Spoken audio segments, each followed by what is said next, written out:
Ladies and gentlemen, now I was wondering this in the back of my head when I was reacting to J. Cole and Daylyt's song Play the Collard Greens that just dropped. Daylyt's a TDE artist, and I was wondering, I didn't want to say it because I didn't feel like it had anything to do with the moment, but I kind of think it did. But I just saw Fantastic Hip Hop had dropped this video and said J. Cole just confirmed he hates Drake. I don't know if I'd say that, but let's see what he's saying, because you know me, hip hop is a sport. Let's see what it is. Well, there was once so much noise and chaos within the hip hop world. He's been working a lot with. A moment to stop and look at where the two rappers who started this all make sense. Because he's clearly, and I asked this on Twitter too. I said he's clearly still cool with TDE. He's clearly still cool, and Drake is clearly not. And this goes back to the whole line, "You did Cole foul. I don't know why you pretending." I still am not 100% sure what that line was referring to. I only know some of the stuff, but let's see what Fantastic Hip Hop got to say. We are at a time in the genre where every rapper and figure involved within and around this conflict are picking up the pieces from it. We have been starting to really see where these two stand, and if you have been paying attention recently, it's no surprise that things between Cole and Drake have gotten really bad, as they have taken two completely different routes with their careers since Kendrick Lamar challenged them to fight for the title of the best rapper alive. And now, although J. Cole definitely got the better end of this compared to Drake, simply because he backed out as opposed to Drake, who put up a performance so bad that he has been the laughingstock of rap for months. This doesn't mean Cole is not without his share of issues right now, because first off, for a lot of hip-hop heads, despite Cole not embarrassing himself anywhere near as bad as Drake ultimately ended up doing, Cole still has a lot to overcome, not in terms of anybody questioning his skill as an MC, because we all know he can spit, but just when it pertains to pushing his legacy past any controversy or asterisks that came along with him backing down from Kendrick Lamar. And that's true. That's true.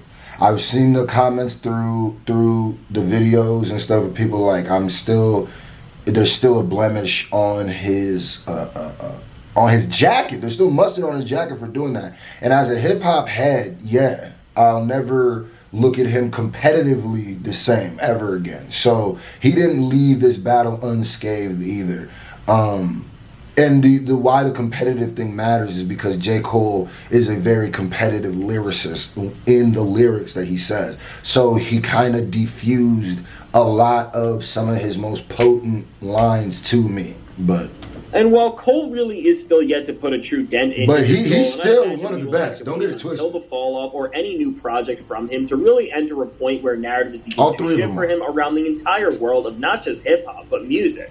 Regardless of the bigger and one of the most important moments that Cole will have to face. When it comes to this tension that has been rumbling between him and Drake, more has happened in this tumultuous relationship, which started out as one of the strongest friendships in hip-hop just about a year ago, and now has ended in absolute ruin. Because they've actually been friends way before a year ago. Way before a year ago.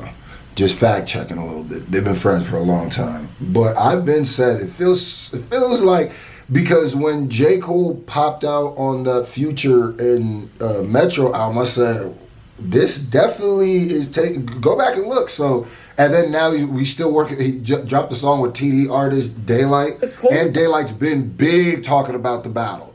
Decided to drop a feature on a new song from Daylyt called A Plate of Collard Greens. He has stirred things up. But now, before we can even look at anything else, A Plate of ruin, because as Cole decided to drop a feature on a new song from Daylyt called A Plate of Collard Greens. Some people might not know he's stirred things up. But now, before we can even look at anything else, this song, which is now the second team up between Cole and Daylyt, as the first was Pie on Might Delete Later, which also featured Absol, is another one of the better tracks hip-hop has seen all year, and really one of the best if we break it down by technical lyrical ability. Because in addition to Daylyt, who delivers a nuanced and complex performance, J. Cole spits what I think is without a doubt his best verse since everything that went down between him, Kendrick Lamar, and Drake, as each bar he spits is layered to the max and filled with wordplay that will just have you sitting there enamored if you appreciate. I still haven't even fully broken it all down. That's and now specifically within this verse, and what really seemed to push the conversation forward about Drake and Cole's building tension with one another,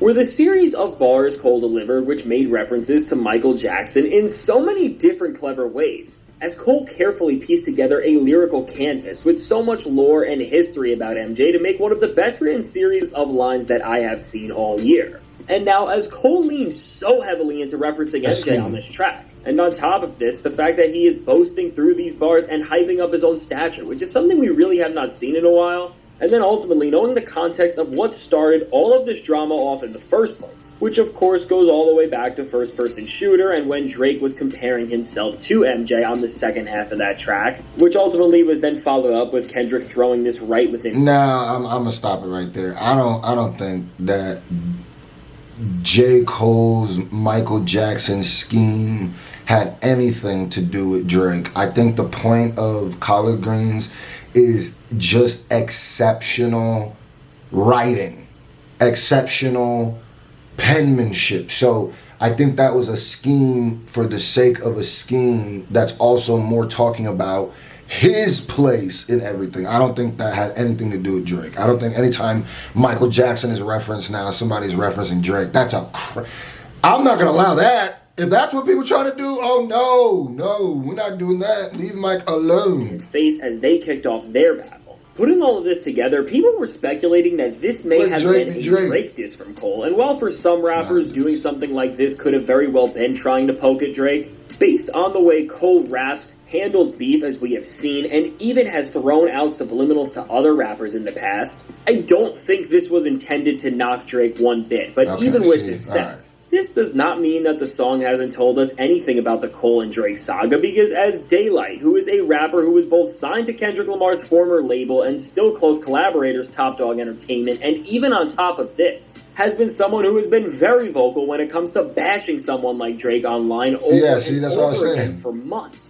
By Cole linking up with somebody from Drake's biggest rival's former label and biggest backers in this beef, this is escalating things and really saying a lot about this entire situation.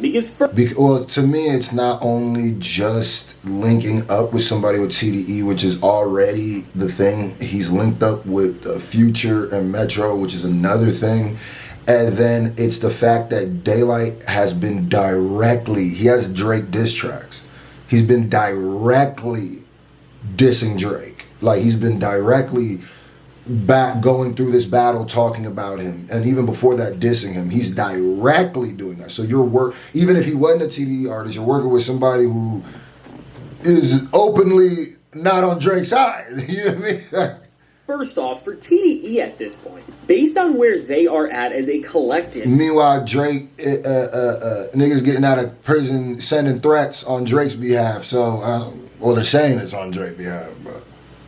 Then label and hip-hop powerhouse. They would not be putting out songs with anyone who has beefed Kendrick Lamar, as that would just be going against every single sentiment they stood on to help Kendrick project the message of a track such as Not Like Us for the entire world to see, in order for it to make such a large impact. And now beyond this, if this moment was an isolated event, it would not be enough evidence to see that Cole absolutely despises Drake at this point. But when we look at this in the context of everything else, what we are seeing now, and to the highest degree we have yet, is that J. Cole's new pattern is to seemingly link up and embrace people who Drake has a problem with so easily as ever since his apology. When we stack everything up, from Future and Metro Boomin on We Still Don't Trust You's track Red Leather, which we remember how shocking of a moment that was, to then Ruby Rosary with A$AP Rocky. I didn't even think of that! Serious beef with Drake. And even on top of Rocky, this song was produced by the Alchemist, who obviously made the beat for Kendrick Lamar's Meet the Gram. Matter of fact, he's almost exclusively only worked with people minus Thames, and I'm pretty sure didn't Thames take Drake off some, I don't know.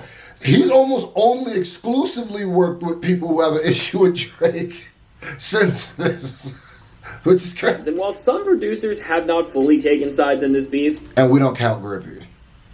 Grippy didn't happen. We don't count that. I know so many. What about Grippy? What do you mean? What's Grippy? As Uncle Al has played this instrumental at almost every one of. I'll put it like this. I'm striking Wagwan, Daylyt, and Grippy from the record. I'm striking both of them. We got to be fair on both sides. I'm striking both of those. They didn't happen. They was not in the right mental place. Those, we give him mulligans for those ones. Okay. His live shows this summer, I think this speaks volumes about where he stands. And adding to this, just looking at all the facts, the only other features Cole has done since this genre-altering time in rap has been with Thames, who also had a fallout with Drake, and then with all of this. If we put things together and look at the fact that since this beef, and since Drake also made fun of Cole multiple times on his own diss tracks for backing out. Yeah, he has made fun of. Yeah, see, if you follow me on Twitter, I've spoken on this too. So it's not just the music; it's that also on that burner account, Drake has came out and dissed Cole like twice. Out of the beef and not standing on his own words. With Cole appearing on one of the biggest albums that escalated the beef, did a song with somebody who... Because you're not even talking... He didn't even talk about the meme that he posted up about how Jay-Z... I think it was about how Jay-Z... He posted up a meme about J. Cole, and it was like making fun of J. Cole. He was in one of the most intense and personal beefs with Drake of them all. The guy who produced the song that set things in motion for Drake to just get absolutely destroyed. And also a singer who's been very vocal about their issues with Drake. And then on top of this, a guy from Top Dog Entertainment who is directly connected with Kendrick Lamar. I mean, when we stack all of this up, aside from working with Cash Cobain on the absolute career lowlight of Grippy, every artist J. Cole has been standing with seems to despise Drake, and based on where we are at in hip-hop during this moment in time, more than ever, there is way too much evidence to see that J. Cole has definitely received the jabs that Drake was throwing on his name during tracks like Push-Ups and Family Matters, in an attempt to try and deflect the spotlight and pressure off of him during the biggest rap beef arguably ever. And seemingly because of this, while Cole again has shown that he is not the guy who will make this an all-out lyrical duel because that just isn't the way he moves, whether we like it or not. Still, from everything he has put out in his music over the years and from the person he has shown us he is, Cole is also not the type of guy to just let him get disrespected by anybody over and over again, as Cole has had to clear many of these features and seems to have no problem with all of these tracks coming out and letting the moments he is giving us stand by themselves and send whatever messages that may come alongside with them.